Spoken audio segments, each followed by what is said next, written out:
আজকের ভিডিওতে আলোচনা করব যাদের মিলনের সময় অতি দ্রুত বীর্যপাত হয়ে যায় এবং যাদের মিলনের সময় আগের তুলনায় অনেক কম গেছে তারা কিভাবে অধিক সময় এবং অনেক বেশি মিলন করতে পারবেন সেই বিষয় নিয়ে আজকের ভিডিওতে শিখিয়ে দেব মধুর সাথে রসুন খেয়ে কিভাবে আপনি অধিক সময় ধরে মিলন করতে পারবেন। তো বন্ধুরা, বুঝতেই পারছেন ভিডিওটি কত গুরুত্বপূর্ণ, তাই ভিডিওটি না টেনে সম্পূর্ণ ভিডিওটি দেখুন।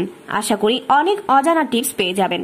বন্ধুরা, যারা স্ত্রীর কাছে গেলেই লজ্জা পায়, অর্থাৎ মিলনের 2 থেকে 3 মিনিটের মধ্যেই পতন হয়ে যায় এবং রাতে একবার সহবাস করলে আর দাঁড়ায় না, অর্থাৎ আপনার পুরুষাঙ্গ একেবারেই নিস্তেজ হয়ে থাকে, তারা এই ভিডিওটি থেকে সবচাইতে বেশি উপকৃত হবেন। তো বন্ধুরা, রসুন কিভাবে এবং কোন নিয়মে খেলে আপনি অধিক সময় মিলন করতে পারবেন এবং আপনার মিলনের ইচ্ছা বেড়ে যাবে কয়েক গুণ, সেটা আমি এখন বলে দেব। তার আগে আপনি যদি আমার চ্যানেলে নতুন হয়ে থাকেন তাহলে চ্যানেলটি সাবস্ক্রাইব করুন, আর যদি আগেই করে থাকেন তাহলে আপনাকে অনেক অনেক ধন্যবাদ।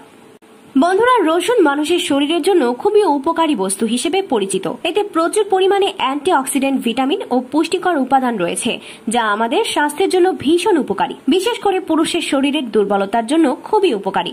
রসুন খেলে আপনি অনেক সময় ধরে মিলন করে আপনার স্ত্রীকে তৃপ্তি দিতে পারবেন।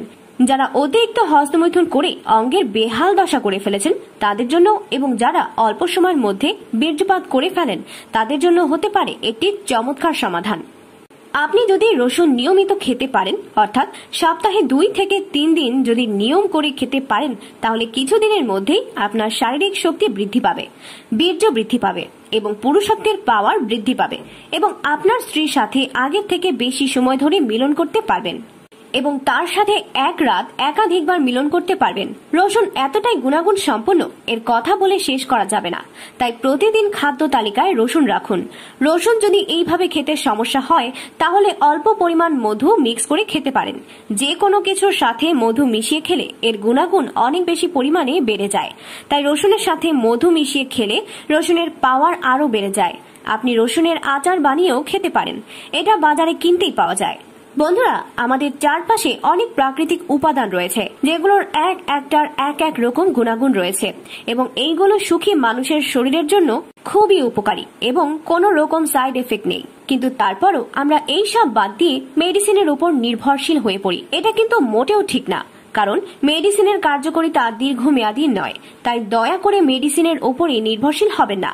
বন্ধুরা, আমি সব সময় চেষ্টা করি প্রাকৃতিক উপায়ে কিভাবে আপনাদের সমস্যার সমাধান করা যায়, সেই জন্যই আপনাদের জন্য ঘরোয়া টিপসগুলি দিয়ে থাকি। তাই দর্শক, পরবর্তীতে এইরকম ঘরোয়া টিপসগুলো পেতে আমার চ্যানেলটি সাবস্ক্রাইব করে পাশে থাকা বেল আইকন বাজিয়ে দিন এবং ভিডিওটি ভালো লেগে থাকলে একটি লাইক দিয়ে দিন এবং কমেন্ট বক্সে নাইস লিখে কমেন্ট করুন।